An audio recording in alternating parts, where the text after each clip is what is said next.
Para suster, frater, bapak ibu, saudara-saudari, opa oma, kakek nenek yang ikut misa secara live streaming bersama kami. Dalam kehidupan kita seringkali memang kita melihat kenyataan ada banyak orang lupa berterima kasih. Itu biasa. Sering sekali kita lihat. Maka kenapa anak-anak harus diajarkan kalau terima sesuatu mengatakan terima kasih. Terima dari orang tua, dari guru, dari siapa saja. Menerima sesuatu dari orang lain harus mengucapkan terima kasih. Itu penting. Dengan membiasakan anak-anak seperti ini, maka anak-anak akan tahu bahwa saya mendapatkan kebaikan. Maka Yesus pagi ini mengatakan kepada kita bahwa jika seseorang menyadari dirinya bahwa dia adalah utusan, maka dia akan bertindak sebagai utusan. Dan siapa yang menerima orang yang diutus oleh Kristus sama dengan menerima Kristus.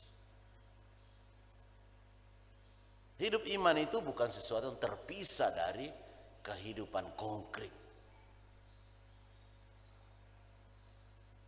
Kita membiasakan diri sebagai orang beriman, begitu bangun pagi, kita doa sedikit mengucapkan terima kasih kepada Tuhan. Karena masih diberikan napas kehidupan.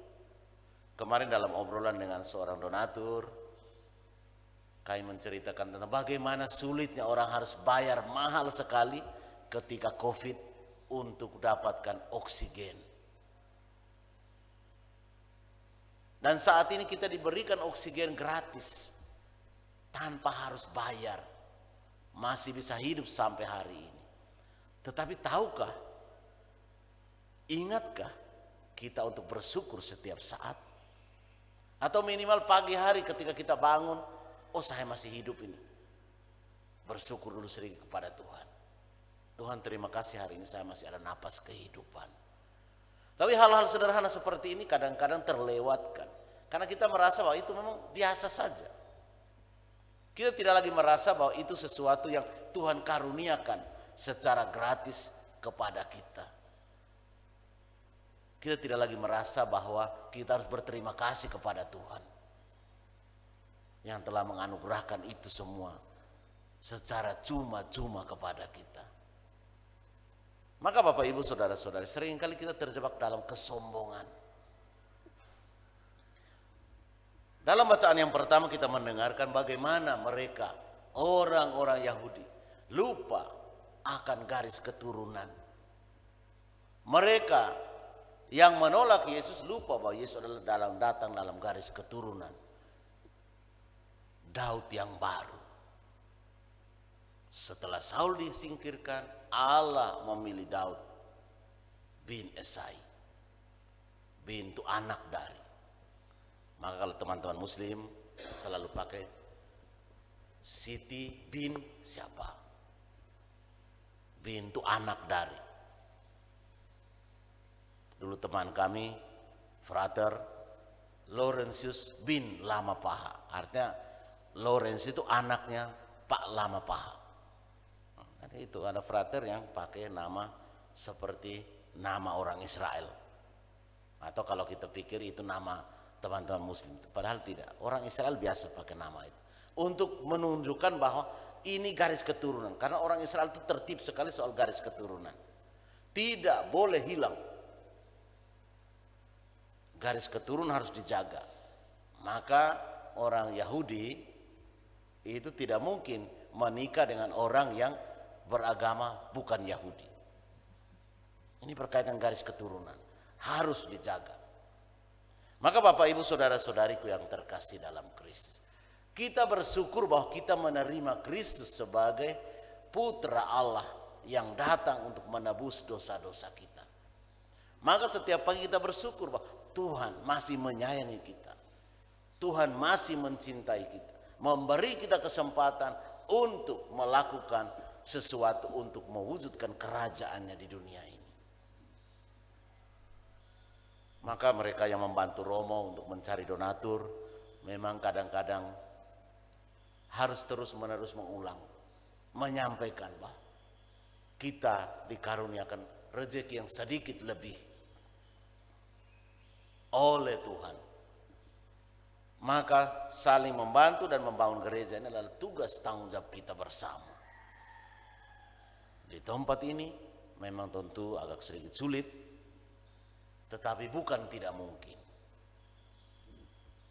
Kalau begitu banyak orang ikut misa ini bergandengan tangan, maka 10 miliar itu menurut Romo harusnya bisa dipenuhi. Tahun depan kita bisa bangun. Kalau kita yakin bahwa Tuhan mengaruniakan secara cuma-cuma kepada kita dan kita bersyukur dengan mengembalikan sedikit. Kalau satu orang 100.000 tapi rutin dan banyak orang bergandengan tangan bersama-sama, tidak ada yang mustahil. Kalau kita semua tahu bersyukur dan berterima kasih bahwa apa yang ada pada kita itu semua gratis dari Tuhan. Itu bukan milik 100% diri kita, tapi itu milik Allah yang Allah titipkan, Allah percayakan kepada kita. Maka mari Bapak Ibu saudara-saudariku yang terkasih dalam Kristus, siapa yang menerima Kristus, menerima Allah Bapa, menerima Allah Roh Kudus, dan siapa yang menerima kita sebagai orang beriman yang menyampaikan tentang kebaikan-kebaikan Tuhan, menyampaikan tentang kerajaan Allah, menerima Kristus yang mengutus kita. Maka mengajarkan tahu bersyukur kepada anak-anak sebagai utusan-utusan Kristus, dan anak-anak bisa menerima itu, maka mereka menerima Kristus juga. Maka Bapak Ibu saudara-saudariku yang terkasih, ingatlah bahwa kita semua diutus oleh Tuhan untuk melakukan, untuk mewartakan kebaikan-kebaikan, kabar gembiranya. Kabar gembira itu bukan bisa gembira hari ini saja. Kadang-kadang hari ini terkesan kabar buruk, tapi gembira untuk kedepannya. Maksudnya Romo jelas ya, kabar gembira yang dimaksudkan Tuhan bukan hari ini. Kadang-kadang kita marahin anak untuk tujuan supaya dia bertobat, itu gembiranya kemudian, bukan gembira hari ini. Kita tegur karena dia salah, itu dia bersedih hari ini, tapi gembiranya kemudian. Gembira yang kekal dalam kerajaan Allah beda dengan gembira sesaat dalam dunia ini. Itu harus. Maka kalau anak salah jangan dimanja. Anak keliru harus ditegur demi kegembiraan kekal nantinya. Memanjakan anak sama dengan mencelakakan masa depan. Semoga Tuhan memberkati kita. Amin.